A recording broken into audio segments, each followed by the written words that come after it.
हुजूर को कुछ देर हो गई तो सहाबा ने हज़रत अबू बकर सिद्दीक़ रदी अल्लाह ताला अन्हु को मुसल्ला इमामत पर खड़े होने की गुजारिश की।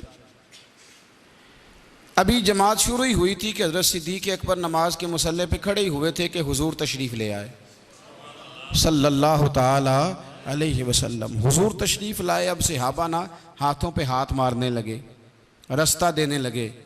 हुजूर अलैहिस्सलाम सफ़ों के बीच में से होते होते, मैं कभी कभी ये हदीस पढ़ता हूँ तो सोचता हूँ कि जब हुजूर गुजरे होंगे सफ़ें तो टूटी होंगी ना। सफ़ें टूटी हैं पर नमाज किसी की भी नहीं टूटी। सफ़ें टूटी हैं, नमाज नहीं टूटी, इसलिए कि वो नमाज में जो हुजूर का अदब कर रहे थे तो वो भी रब की रज़ा ही है। अब पहुँच गए अल्लाह के हबीब पहली साफ में। हज़रत सिद्दीक़ अकबर को खुशबू आ गई, पता चल गया कि हुजूर आ गए। उन्होंने एक कदम पीछे हटाया कि अब मैं हटता हूँ। तो नबी करीम अलैहिस्सलाम ने ना इशारे से कहा। बाज़ शारहीन कहते नहीं, हुजूर ने बोल के भी कहा पढ़ाओ नमाज, लेकिन वो एक कदम और पीछे हट गए। फिर कहा पढ़ाओ नमाज, वो फिर एक कदम हट गए। तीसरी दफ़ा फिर कहा तो वो ज़्यादा हट गए। हुक्म मानना ज़रूरी है कि नहीं? तो हुजूर ने तो 3 दफ़ा हुक्म दिया है। वो कहते नहीं, खुद मुझे हज़रत साहब ने कहा है तेरी खैर है तो ना आया कर। ओ भाई, हुक्म और होता है, रज़ा और होती है। अल्लाह करे समझ आए आपको। हुक्म और एक साहब ने आके कहा हुजूर मैं जाऊं, तो पीर साहब क्या करेंगे? उसको बांधेंगे। वो कह रहा जाओ तो जाओ भाई, ख़त्म हो गई बात।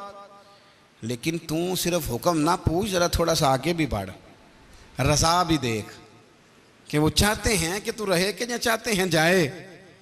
तू देख ना, हुक्म और होता है, रज़ा ये एक अलग मजमून छिड़ जाएगा। इधर मैं जाना नहीं चाहता। शरीयत में तलाक देना जायज़ है ना? मसला बांझे तो दे लो, लेकिन नबी पाक अलैहिस्सलाम ने फरमाया है जायज़ पर अल्लाह को पसंद नहीं। इसका मतलब है हुक्म और है और रब की रज़ा और है।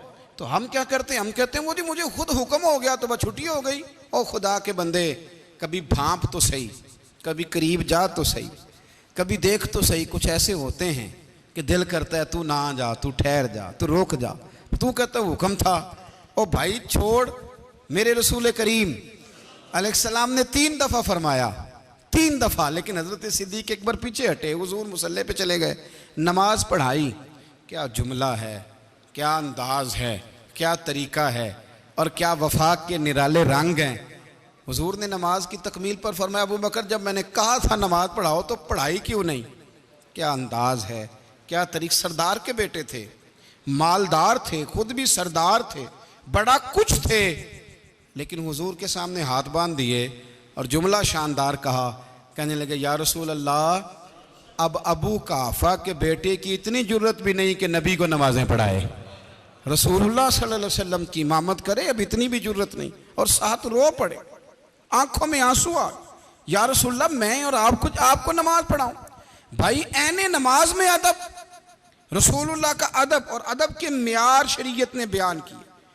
मियार अगली आयत में फरमाया या अय्युहल्लज़ीना आमनू ला तरफ़ऊ अस्वातकुम फ़ौक़ सौतिन नबी। ऐ ईमान वालो, अपनी आवाज़ें नबी की आवाज़ से ऊंची ना करना। आवाज़ का वज़न होता है। कैसे पता चलेगा कि मेरी आवाज़ ऊंची है कि सामने वाले की ऊंची है? किस तरह तोलेंगे, किस तरह परखेंगे? लेकिन अदब सिखाया कुरान पाक ने। फरमाया तुमने खुद जायका ये महसूस करना है, गौर करनी है। जो हुजूर की आवाज़ का रिदम है, वज़न है, तुम्हारी आवाज़ का वज़न उससे कम होना चाहिए। कुछ लोगों की आवाज़ मोटी होती है, लेकिन फरमाया जो मेरे महबूब की आवाज़ है उससे तुम्हारी आवाज़ कम हो तुम्हारी आवाज़।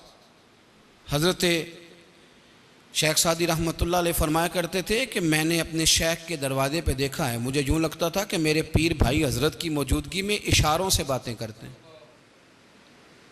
ऊंचा नहीं बोलते, वो इशारों से, वो सांस नहीं लेते। इकबाल ने कहा ना कि ये जो हुजूर का दरवाज़ा है ना, अदब का हेस्त ज़ेरे आसमां अज अर्श नाजुक तर। कहने लगे जी अल्लाह के अर्श के नीचे वो जगह है जो अल्लाह के अर्श से भी ज़्यादा नाजुक। नफस गुम कर दमी आयत जुनैद बा यजीदी जां। फरमाया जुनैद बगदादी और बायजीद बुस्तामी बड़े बड़े वली हैं, दाता अली अजवेरी और गौस पाक जिलानी इनके मुरीदों में शामिल हैं। हज़रत जुनैद बगदादी बड़े वली हैं, जो गौस पाक के भी पीर हैं, दाता अली अजवेरी के भी पीर है। लेकिन कहते हैं इतना बड़ा वली भी जब नबी पाक के पास जाता है तो सांस भी ऊंचा नहीं लेता। नफस गुम कर दमी आयत जुनैदो बा यजीदी जा, आज सांस भी ए पाए नजर होश में आ, ये कुव्वे नबी है। आंखों से भी चलना यहाँ बेअदबी है। फरमाया तुम्हारी आवाज़ें भी मेरे नबी की आवाज़ से ऊंची न हो, आवाज़ भी ऊंची। तुम देखे ना हमारे यहाँ अदब क्या है भला आजकल। मैं किसी शख्स से अगर पूछता हूँ कि अदब, वो कहते जी अल्हम्दुलिल्लाह मैं अदब करता हूँ। मसलन क्या अदब करते हैं? हम इतने सिमटे हुए हैं कि हम किसी बुजुर्ग के पास जाएं तो ज़रा ख्याल करें बोल किस तरह रहे हैं, बात किस तरह कर रहे हैं। ये सोचा है हमने? अपने वालिद के सामने, उस्ताद के सामने, मुर्शिद के सामने हमारा तरीका क्या है? उलमा के सामने, मशाइख के सामने आवाज़ का ख्याल रखना कि कहीं उनकी आवाज़ से आवाज़ भी ऊंचे ना होने पाए। इतना ज़्यादा कुरान मजीद ने ताकीद फरमाई और हमें समझाया। मेरे रसूल करीम सल्लल्लाहु ताला अलैहि वसल्लम के सहाबा यहाँ तक अदब करते थे। हज़रत बरा बिन आज़म रदी अल्लाह ताला अन्हु हुजूर के सहाबी हैं। ज़रा बात को समझिएगा। नबी करीम, एक है आवाज़ का अदब करना और एक है फिर निस्बत देना। हमारे यहाँ तो निस्बत दी जाती है ना तो बड़ी आसानी से। हज़रत बरा बिन आज़म ना, एक शख्स ने उनसे सवाल पूछा कि किस किस जानवर की कुर्बानी हो सकती है और किस किस की नहीं हो सकती। सवाल पूछा।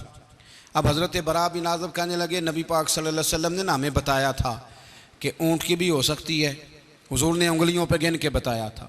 और हुजूर ने फरमाया था गाय की भी हो सकती है, बकरे की भी हो सकती है। यूं करके उंगलियां दिखा रहे हैं भाई, ऐसे हुजूर ने, तवज्जो करना, ऐसे लोगों को तवज्जो कराने भाई, यूं हुजूर ने बताया कि इस तरह हुजूर ने उंगलियों से बताया कि ऊँट की भी हो सकती है, गाय की भी हो सकती है। फिर फौरन ना बात करते करते हज़रत बरा बिन आज़म सहाबी हैं, बात करने करते उंगलियों की तरफ देखा, फिर सहाबा की तरफ, फिर उंगलियां, फिर सहाबा, फिर आंखों में आंसू आ गए और कहने लगे यार मैं ना हुजूर ने उंगलियों पे गिन के बताया था तो बता रहा हूं, वैसे मेरी उंगलियां नबी पाक की उंगलियों जैसी नहीं, वैसे मेरी उंगलियां हुजूर की उंगलियों की तरह की नहीं। वो तो हुजूर ने गिन के बताया था तो मैं भी, वरना मेरी उंगलियां तू अमीर हरम न फकीर बेनवा तू कुजा मन कुजा, मेरी उस तरह। यार हम भी तो तशबीह देते हैं ना, रोज इशारे करते हैं, इस्तियारे करते हैं, लोग तो कर कर के दिखाते। फरमाया ना, मेरी उंगलियां हुजूर की उंगलियों की तरह की नहीं है। तौबा तौबा, मेरी उंगलियां बात करते करते कहां कहां। एक है कि नेकी कर रहे हो, परहेजगारी कर रहे हो, उसमें भी आगे नहीं गुजरना।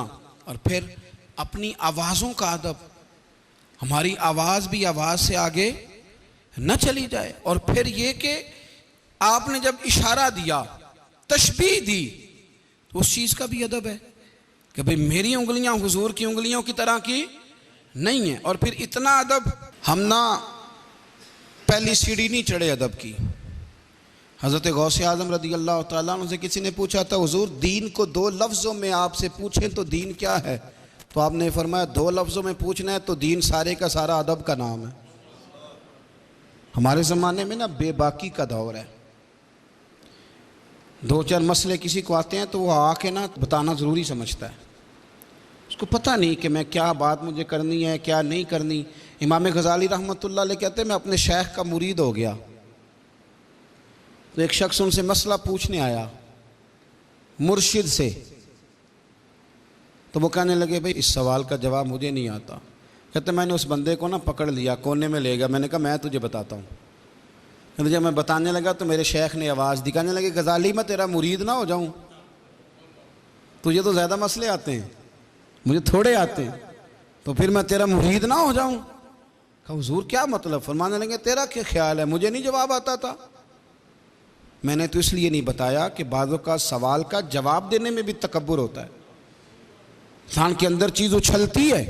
बहुत सारे लोगों को चार बातें आ जाएं तो वो जब तक सारी मस्जिद के नमाजियों की नमाज ठीक ना करा लें उतनी देर तक उनका इल्म उन्हें सोने नहीं देता रात को।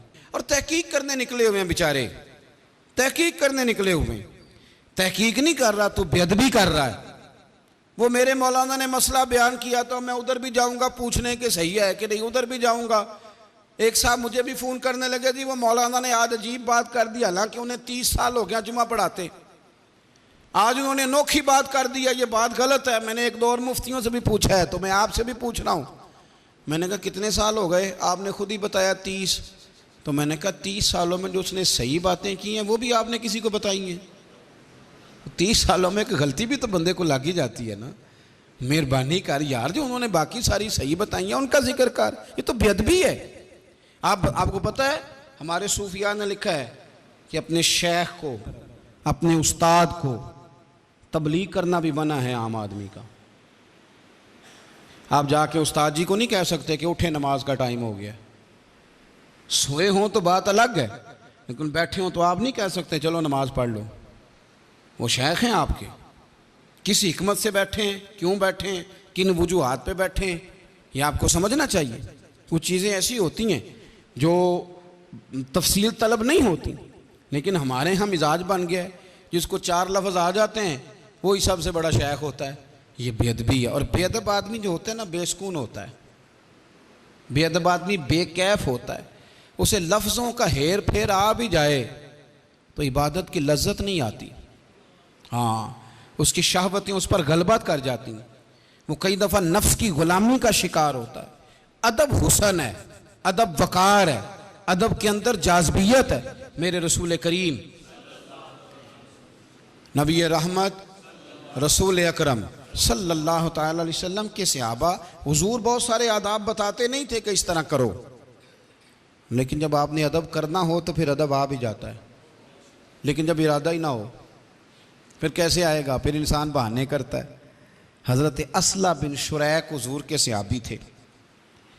इनकी ड्यूटी ये थी कि रसूल करीम अलैहिस्सलाम जब सवारी पे बैठेंगे तो ये कजावा बांधेंगे, इनके जिम्मेदारी थी। रात को नबी करीम की बारगाह में हाजिर होते अर्ज़ करते या रसूल अल्लाह सल्लल्लाहु अलैहि वसल्लम सुबह कहीं तशरीफ़ ले जाना है, तो हुजूर फरमाते हाँ निकलूँगा। उस वक़्त जब हुजूर ने टाइम दिया होता उससे पहले पहले सवारी पे कजावा बांध देते। ठंड का मौसम था, रात को हाजिर बारगाह हुए।